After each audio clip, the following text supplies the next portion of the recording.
ಸಖತ್ ಖಾರ ಬಣ್ಣ ಮತ್ತು ರುಚಿ ಆಚಿ ಚಿಲ್ಲಿ ಪೌಡರ್. ಕರ್ನಾಟಕ ರಾಜ್ಯ ಸರ್ಕಾರ ಮಾನ್ಯ ಸಭಾಧ್ಯಕ್ಷರೇ 15/10/2025 ಒಂದು ಅಧಿಸೂಚನೆಯನ್ನು ಹೊರಡಿಸಿದ್ದಾರೆ. ಅಂದರೆ ಏನಪ್ಪ ಅಂದರೆ ಸರ್ಕಾರಿ ಸಭೆ ಮತ್ತು ಸಮಾರಂಭಗಳಿಗೆ ಜನಪ್ರತಿನಿಧಿಗಳನ್ನು ಆಹ್ವಾನಿಸುವ ಬಗ್ಗೆ ಅನುಸರಿಸಬೇಕಾದ ಶಿಷ್ಟಾಚಾರದ ಕುರಿತು ಸಮಗ್ರವಾದ ಸೂಚನೆಗಳನ್ನು ಈಗಾಗಲೇ ಸರ್ಕಾರಿ ಸುತ್ತೋಲೆ 34 HPA 2018 ದಿನಾಂಕ 16/4/2019 ಹೊರಡಿಸಲಾಗಿತ್ತು. ಅದಕ್ಕೊಂದು ಕಾರ್ಯಜೆಂಡವನ್ನು ಇಶ್ಯೂ ಮಾಡಿ ಒಂದು ಸರ್ಕ್ಯುಲರ್ ಹೊರಡಿಸಿದ್ದಾರೆ. ಅದರಲ್ಲಿ ಏನಂತ ಅಂದರೆ ಮಾನ್ಯ ಸಭಾಧ್ಯಕ್ಷರೇ, ಮಾನ್ಯ ಮುಖ್ಯಮಂತ್ರಿಗಳು ಉಪಮುಖ್ಯಮಂತ್ರಿಗಳು ಕಾರ್ಯಕ್ರಮವನ್ನು ಉದ್ಘಾಟಿಸುವಾಗ ಸ್ಥಳೀಯ ವಿಧಾನಸಭಾ ಕ್ಷೇತ್ರದ ಶಾಸಕರು ಕಾರ್ಯಕ್ರಮದ ಅಧ್ಯಕ್ಷತೆಯನ್ನು ವಹಿಸುತ್ತಿದ್ದರು. ಇದನ್ನು ಸರ್ಕಾರ ಮಾರ್ಪಾಡು ಮಾಡಿರುವುದರಿಂದ ಸ್ಥಳೀಯ ಶಾಸಕರ ಹಕ್ಕಿಗೆ ಚ್ಯುತಿ ಉಂಟಾಗುವುದರ ಜೊತೆಗೆ ಕ್ಷೇತ್ರದ ಜನರ ಮುಂದೆ ಅವಮಾನ ಮಾಡಿದಂತಾಗಿದೆ. ಆದ್ದರಿಂದ ಈ ಹಿಂದೆ ಇದ್ದಂತೆ ಮಾನ್ಯ ಮುಖ್ಯಮಂತ್ರಿಗಳು ಉಪಮುಖ್ಯಮಂತ್ರಿಗಳು ಉದ್ಘಾಟಿಸುವ ಯಾವುದೇ ಸಾರ್ವಜನಿಕ ಸರ್ಕಾರಿ ಕಾರ್ಯಕ್ರಮದ ಅಧ್ಯಕ್ಷತೆಯನ್ನು ಸ್ಥಳೀಯ ಶಾಸಕರೇ ವಹಿಸುವಂತೆ ಮತ್ತೊಮ್ಮೆ ಮಾರ್ಪಾಡು ಮಾಡಲು ಹೊರಡಿಸಬೇಕೆಂದು ಸರ್ಕಾರವನ್ನು ಒತ್ತಾಯಿಸುತ್ತೇನೆ. ಹಾಗೆ ನಿಮ್ಮದೂ ಅಷ್ಟೇ ಮಾನ್ಯ ಸಭಾಧ್ಯಕ್ಷರೇ, ನಿಮ್ಮದಕ್ಕೂ ಕೂಡ ನಿಮ್ಮದು ಒಂದು ಅಧಿಸೂಚನೆ ಹೊರಡಿಸೋರೆ. ಕರ್ನಾಟಕ ರಾಜ್ಯದಲ್ಲಿನ ಸರ್ಕಾರಿ ಕಾರ್ಯಕ್ರಮಗಳಲ್ಲಿ ಅನುಸರಿಸಬೇಕಾದ ಜ್ಯೇಷ್ಠತಾ ಪಟ್ಟಿ ಅಂತ ಹಾಕಿ ಫಸ್ಟ್ ರಾಜ್ಯಪಾಲರು, ಮುಖ್ಯಮಂತ್ರಿಗಳು, ಕೇಂದ್ರ ಸಚಿವ ಸಂಪುಟ ದರ್ಜೆಯ ಸಚಿವರು, ಉಪಮುಖ್ಯಮಂತ್ರಿಗಳು, ಕೇಂದ್ರ ರಾಜ್ಯ ಸಚಿವರು, ಸಭಾಪತಿಗಳು, ಕರ್ನಾಟಕ ವಿಧಾನ ಪರಿಷತ್ತು 6ನೇ ಕಾಲಮ್ ಇದರಲ್ಲಿ ಸೀರೀಸ್ ನಂಬರಲ್ಲಿ 7ರಲ್ಲಿ ಕರ್ನಾಟಕ ಉಚ್ಚ ನ್ಯಾಯಾಲಯದ ಮುಖ್ಯ ನ್ಯಾಯಮೂರ್ತಿಗಳು, ಆಮೇಲೆ ಸಭಾಧ್ಯಕ್ಷರು ಕರ್ನಾಟಕ ವಿಧಾನಸಭೆ. ನಿಮಗೂ ಕೂಡ ಅವಮಾನ ಮಾಡಿದ್ದಾರೆ.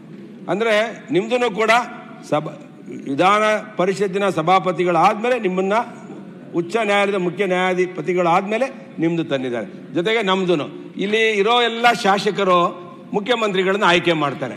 ಮುಖ್ಯಮಂತ್ರಿಗಳನ್ನ ಉಪಮುಖ್ಯಮಂತ್ರಿಗಳನ್ನ ಆಯ್ಕೆ ಮಾಡಿದ್ಮೇಲೆ ಅವ್ರಿಗೆ ಶಾಸಕರಿಗೆ ಮರ್ಯಾದೆ ಇಲ್ಲ ಅಂತ ಹೇಳಿದ್ರೆ, ಇನ್ನು ನಾವು ಮುಖ್ಯಮಂತ್ರಿಗಳು ಬಂದಾಗ ಅವ್ರ ಜೊತೆ ಸ್ಥಳೀಯ ಶಾಸಕರ ಅಧ್ಯಕ್ಷತೆ ವಹಿಸಿಲ್ಲ ಅಂತ ಅಂದರೆ ಬರೀ ಗೆಸ್ಟ್ ಆಗಿ ಹೋಗೋ ಅಂತ ಅಂದರೆ ನಾವು ಜನಗಳಿಂದ ಆಯ್ಕೆ ಆಗಿರೋರು. ನಾವು ಶಾಸಕರು ಮುಖ್ಯಮಂತ್ರಿಗಳನ್ನ ಆಯ್ಕೆ ಮಾಡಿದಂಥವ್ರು. ಶಾಸಕರು ಮುಖ್ಯಮಂತ್ರಿಗಳನ್ನ ಆಯ್ಕೆ ಮಾಡಿ ಮುಖ್ಯಮಂತ್ರಿಗಳೇ ನಮ್ಮನ್ನು ಅವಮಾನ ಮಾಡ್ತಾರೆ. ಸಚಿವ ಸಂಪುಟ ಸಭೆಯಲ್ಲಿ ಇಟ್ಬಿಟ್ಟು ಈ ರೀತಿಯ ಮಾರ್ಪಾಡುಗಳನ್ನು ಮಾಡ್ತಂದ್ರೆ ಇದು ಯಾವ ರೀತಿ ಘನತೆ ತರುತ್ತೆ ಸಭೆಗೆ ಅನ್ನೋದನ್ನ ಮಾನ್ಯ ಸಭಾಪತಿಗಳು ನಮ್ಮ ರಕ್ಷಣೆಗೆ ಬರಬೇಕು. ನಿಮಗೂ ಅವಮಾನ ಆಗಿದೆ, ನೀವು ಕೂಡ ನಿಮ್ಮನ್ನು ರಕ್ಷಣೆ ಮಾಡ್ಕೊಳ್ಳೋಂಥ ಕೆಲಸ ಆಗಬೇಕು ಅಂತೇಳಿ ಇಲ್ಲೆಲ್ಲ 224 ಶಾಸಕರ ಪರವಾಗಿ ನಾನು ನಿಮ್ಮನ್ನು ವಿನಂತಿ ಮಾಡ್ಕೊಳ್ತೇನೆ ಮಾನ್ಯ ಸಭಾಧ್ಯಕ್ಷ. ಮೊನ್ನೆ ಈಗ ಹಾಸನದಲ್ಲಿ ನಡೆದಂಥ ಕಾರ್ಯಕ್ರಮಕ್ಕೂ ಸೇಮ್ ಈಗ ಎಲ್ಲ ಶಾಸಕರು ಸಮೇತ ಅತಿಥಿಗಳು ಅಂತೇಳಿ ಮಾಡಿದರೆ ಸಭಾಧ್ಯಕ್ಷರೇ, ಇದು ಸರಿ, ತಾವು ಶಾಸಕರ ರಕ್ಷಣೆಗೆ ಬರುವಂಥದ್ದು ತಮ್ಮ ಕರ್ತವ್ಯ, ತಮ್ಮ ಜವಾಬ್ದಾರಿ ಅಂತ ನಾವು ತಿಳ್ಕೊಂಡಿದ್ದೀವಿ.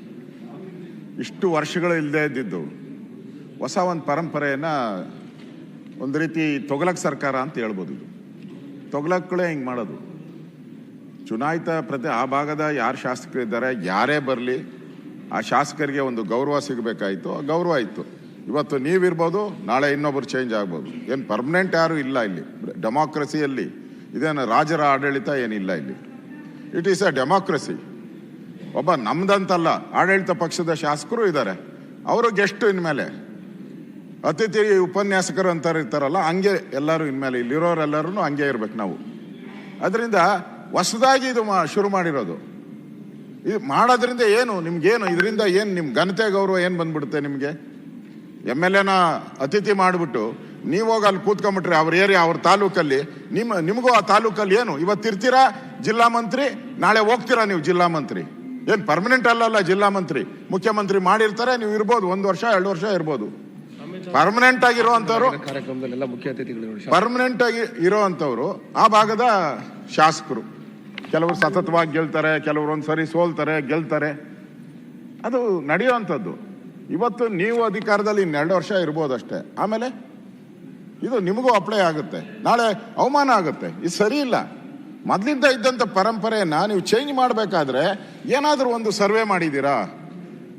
ಅಲ್ಲಿ ಜಿಲ್ಲಾ ಉಸ್ತುವಾರಿ ಮಂತ್ರಿಗೆ ಅವಮಾನ ಆಗಿರೋದೇನ ಘಟನೆಗಳಿದೆಯಾ?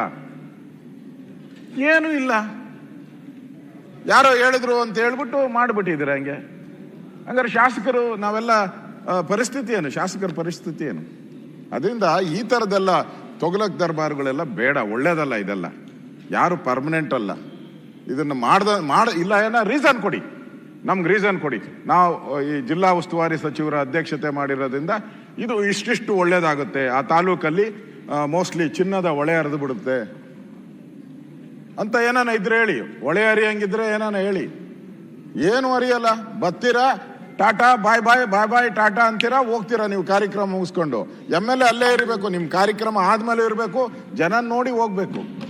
ಇದೆಲ್ಲ ಜನ ಸೇರ್ಸೋರು ಅವ್ರೆ, ಇವ್ರು ಚಪ್ಪಾಳೆ ತಟ್ಟಿಸೋರು ಅವ್ರೆ, ಇವ್ರಿಗೆ ಒಳ್ಳೊಳ್ಳೆ ಆಹಾರ ಮೊಮೆಂಟೋಗಳು ಎಲ್ಲ ಕೊಡೋರು ಅವ್ರೆ. MLAನೇ ಅವ್ರನ್ನೇ ನೀವು ಗೇಟ್ ಪಾಸ್ ಕೊಟ್ಬಿಟ್ಟು ಯಾವ ಪುರುಷಾರ್ಥಕೋಸ ಮಾಡ್ತಾ ಇದ್ದೀರಾ? ಅಶೋಕ್ ಪಾಟೀಲ್ರೆ, ಒಳ್ಳೇದಲ್ಲ ಸಂಪ್ರದಾಯ, ದಯವಿಟ್ಟು ಅಶೋಕ್ ಒಂದ್ ನಿಮಿಷ ಸರ್. ಈಗ ಜಿಲ್ಲಾ ಉಸ್ತುವಾರಿ ಸಮಿತಿ, ಜಿಲ್ಲಾ ಉಸ್ತುವಾರಿ ಸಚಿವ ಅನ್ನುವಂಥದ್ದು ಎಲ್ಲಿದೆ? ನಾವಿತ್ತೀಚೆಗೆಲ್ಲ ಮಾಡ್ಕೊಂಡಿದ್ದು ಶಾಸಕ ಪರ್ಮನೆಂಟ್ ಅಲ್ಲಿ ಶಾಶ್ವತ. ಅದೇ ರಾಮಕೃಷ್ಣ ಹೆಗಡೆ ಅವರ ನಂತರ ಒಂದೊಂದು ಜಿಲ್ಲೆಯ ಇದ್ರ ದೃಷ್ಟಿ, ಆಡಳಿತ ದೃಷ್ಟಿಯಿಂದ ನೋಡ್ಕೊಳ್ಳೋದು ಅಂತೇಳಿ ಮಾನಿಟರ್ ಮಾಡ್ಲಿಕ್ಕಷ್ಟೇ. ಆದರೆ ಜಿಲ್ಲಾ ಉಸ್ತುವಾರಿ ಸಚಿವ ಅಂತೇಳಿ ಹೇಳಿ ಎಲ್ಲೂ ಇದಿಲ್ಲ. ಆದ್ರಿಂದ ಶಾಸಕರನ್ನ ಸ್ಥಾನದಿಂದ ಕಿತ್ತಾಕೋದು, ಇದೇನೋ ಮಾಡೋದು, ಯಾಕಿದ್ನೆಲ್ಲ ಮಾಡ್ತಾ ಇದ್ದೀರಿ? ಯಾರು ಇದ್ರ ಹಿಂದಕ್ಕೆ ಯಾರು ತಲೆ ಓಡಿದೆ ಅಂತ ನನಗಂತೂ ಅರ್ಥ ಆಗಲಿಲ್ಲ. H.K. ಪಾಟೀಲ್ರ, ನೀವೆಲ್ಲ ಎಷ್ಟೆಷ್ಟು ವರ್ಷದಿಂದ ಶಾಸಕರಾಗಿ ಮಂತ್ರಿಗಳಾಗಿ ಎಲ್ಲ ಸ್ಥಾನವನ್ನು ಅಲಂಕರಿಸಿರ್ತಕ್ಕಂಥವ್ರು, ನಿಮ್ಮ ನೇತೃತ್ವದಲ್ಲಿ ಇದನ್ನೆಲ್ಲ ತೆಗೆದುಹಾಕೋದು ಮಾಡೋದು. ಮಾನ್ಯ ಸಭಾಧ್ಯಕ್ಷರೇ,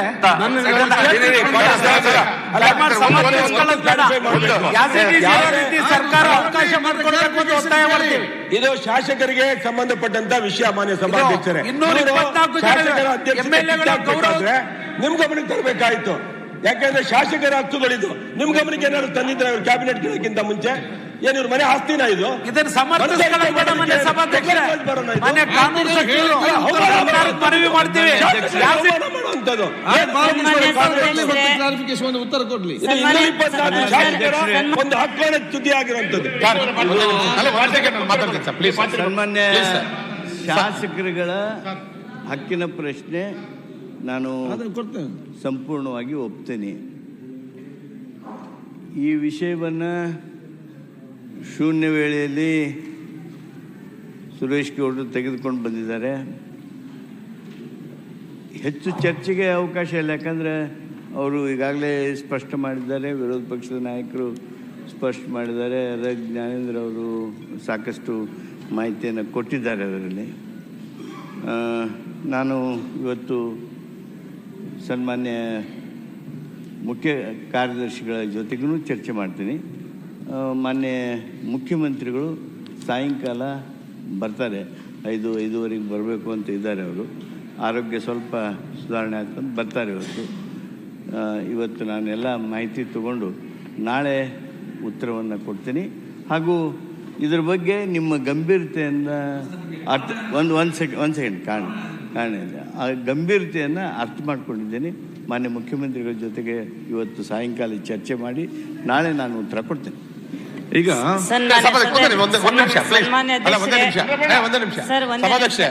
ಈಗ ಮೊನ್ನೆ ಈ ಆದೇಶ ಬದಲಾವಣೆ ಆದ ನಂತರ ದಿನಗಳಲ್ಲಿ ಚಂದ್ರಪ್ಪಣ ಒಂದೇ ಸೆಕೆಂಡ್, ಈಗ ಮೊನ್ನೆ ಈ ಆದೇಶ ಬದಲಾವಣೆ ಆದ ನಂತರ ದಿನಗಳಲ್ಲಿ ಹಾಸನ ಜಿಲ್ಲೆಯಲ್ಲಿ ಮೊದಲ ಕಾರ್ಯಕ್ರಮ ಆಗಿದೆ. ಆಕ್ಚುಲಿ ಈಗ ದಯವಿಟ್ಟು ನಮ್ಮಲ್ಲೂ ಕೂಡ ಆಗಿದೆ.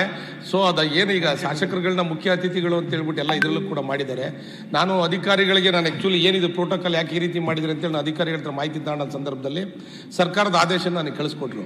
ನನಗೆ ನಿಜವಾಗ್ಲೂ ಹೇಳ್ತೀನಿ, ಅವತ್ತು ತುಂಬ ಬೇಜಾರಾಯ್ತು. ನಾನು ಹೊಸ ಶಾಸಕನಾದರೂ ಕೂಡ ತುಂಬ ಬೇಜಾರಾಯ್ತು. ಯಾಕೆಂದರೆ ಹಿಂದಿಂದ ನಡ್ಕೊಂಡು ಬಂದಿರತಕ್ಕಂಥ ಇದನ್ನ ಏಕಾಏಕಿ ಬದಲಾವಣೆ ಮಾಡಿರ್ತಕ್ಕಂಥ ತಪ್ಪು. ಶಾಸಕರ ಅಧ್ಯಕ್ಷತೆ ಏನಿದೆ ಖಂಡಿತವಾಗ್ಲೂ ಸ್ಥಳೀಯವಾಗಿ ಯಾವ ಶಾಸಕರು ಇದ್ದಾರೆ, ಮುಖ್ಯಮಂತ್ರಿಯವರು ಉದ್ಘಾಟನೆ ಮಾಡಿದ್ರು, ಉಪಮುಖ್ಯಮಂತ್ರಿಯವರು ಉದ್ಘಾಟನೆ ಮಾಡಿದ್ರು ಕೂಡ ಶಾಸಕರಿಗೆ ಅಧ್ಯಕ್ಷತೆಯನ್ನು ಕೊಡಬೇಕು ಅಂತೇಳಿ ತಮ್ಮ ಮೂಲಕ ಮನವಿ ಮಾಡ್ತೀನಿ. ಈಗ ಮೊನ್ನೆ ಆಗಿರೋ ಕಾರ್ಯಕ್ರಮದಲ್ಲಿ ಕೂಡ ಎಲ್ಲ ಶಾಸಕರು ಮುಖ್ಯ ಅತಿಥಿಗಳು ಅಂತ ಹಾಕಿದ್ದಾರೆ. ದಯವಿಟ್ಟು ಅದನ್ನ ಬದಲಾವಣೆ ಮಾಡಿ ಅವ್ರ ಕ್ಷೇತ್ರದಲ್ಲಿ ನಡೆದಂತ ಕಾರ್ಯಕ್ರಮಕ್ಕೆ ಆ ಶಾಸಕರನ್ನ ಅಧ್ಯಕ್ಷತೆಯನ್ನು ಮಾಡಬೇಕು ಅಂತೇಳಿ ಈ ಮೂಲಕ ಪರವಾಗಿ ಕಾನೂನು ಸಚಿವರು ಸ್ಪಷ್ಟವಾಗಿ ಹೇಳಿದ್ದಾರೆ.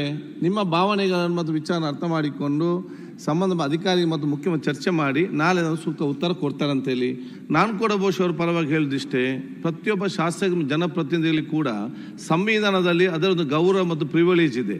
ನೀವು ಯಾವುದೇ ರೀತಿಯ ಒಂದು ವಿಚಾರ ಮಾಡುವಾಗಲೂ ಕೂಡ ಇದಕ್ಕೆ ಪ್ರೋಟೋಕಾಲ್ ಸಂಬಂಧ ಆ ಕಾನ್ಸ್ಟಿಟ್ಯೂಷನ್ನಲ್ಲಿ ಅವ್ರಿಗೆ ಇರುವಂಥ ಪ್ರಿವಿಲೇಜ್ ಮತ್ತು ಗೌರವ ಏನಿದೆ ಅದನ್ನು ಉಳಿಸಿಕೊಂಡು ಆ ಗೌರವ ಉಳಿಸಿಕೊಂಡೇ ತಾವು ಮಾಡಬೇಕಂತ ಹೇಳಲಿಕ್ಕೆ ನಾನು ಇವತ್ತು ಬಯಸ. ಸಂವಿಧಾನ ಬಗ್ಗವಾಗಿ ಏನೇನು ಅವನಿಗೆ ಗೌರವ ಕೊಡಬೇಕು ಅದು ಕೊಡಬೇಕು, ಏನು ಅದು ಕೊಡಬೇಕು, ಅದು ನಮ್ಮ ಸರ್ಕಾರದ ಕೂಡ ಜವಾಬ್ದಾರಿ. ಸೊ ತಾವು ಚರ್ಚೆ ಮಾಡಿಸಿ ಹೇಳಲಿಕ್ಕೆ ಬಯಸ್ತೇನೆ.